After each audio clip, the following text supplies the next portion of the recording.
একসাথে বাবা ছেলের ফুটবল মাঠে নামার ঘটনা ফুটবলে বেশ বিরল। সবার ধারণা সেই বিরল ঘটনা মঞ্চায়ন করতে পারেন ক্রিশ্চিয়ানো রোনালদো।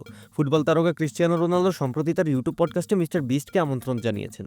রোনালদো তার পডকাস্টে মূলত মিস্টার বিস্টকে ভিন্ন ভিন্ন প্রশ্ন করেছেন, কিন্তু রোনালদোর প্রশ্ন ঝরার পর মিস্টার বিস্ট তাকে একটি প্রশ্ন করেন।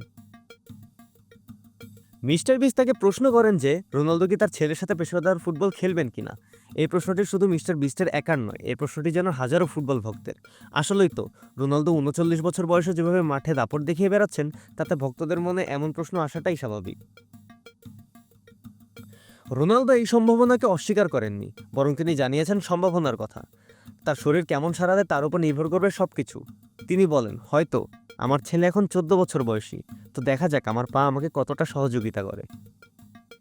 লেবুর সুঘ্রাণ আরো বেশি, ত্বকের যত্ন আরো বেশি, চলে আরো বেশি। আপনার পকেটে কি বিদেশি না বাংলাদেশি? ঠিক এমনই একটি ঘটনা এনবিএ ইতিহাসে একবার ঘটেছে। এনবিএতে লেব্রন জেমস ও তার ছেলে ব্রনি একই সাথে খেলতে নেমেছিলেন। ফুটবল এমনটি হলে তৈরি হবে এক নতুন ইতিহাস, কারণ কোনো বাবা ও ছেলের জুটি একসঙ্গে কখনো মাঠে নামেনি। এই ইতিহাস তৈরির সবচেয়ে কাছাকাছি ছিলেন এইডার গুডউইনসন, যিনি চেলসি ও বার্সেলোনা সহ আরও অনেক ক্লাবে খেলেছেন। তিনি তার বাবার সঙ্গে ইতিহাস তৈরি করার খুবই কাছাকাছি পৌঁছে গিয়েছিলেন, তবে শেষ পর্যন্ত তা আর হয়ে ওঠেনি।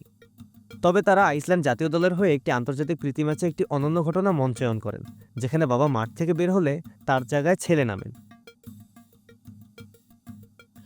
রোনালদো যেমন অদম্য গতিতে এগিয়ে যাচ্ছেন, তাতে আমরা আশা রাখতেই পারি যে তিনি এবং তার ছেলে নতুন ইতিহাস গড়বেন।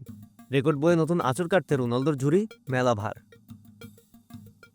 নাবিদ আবদুল্লাহ, খেলা ৭১।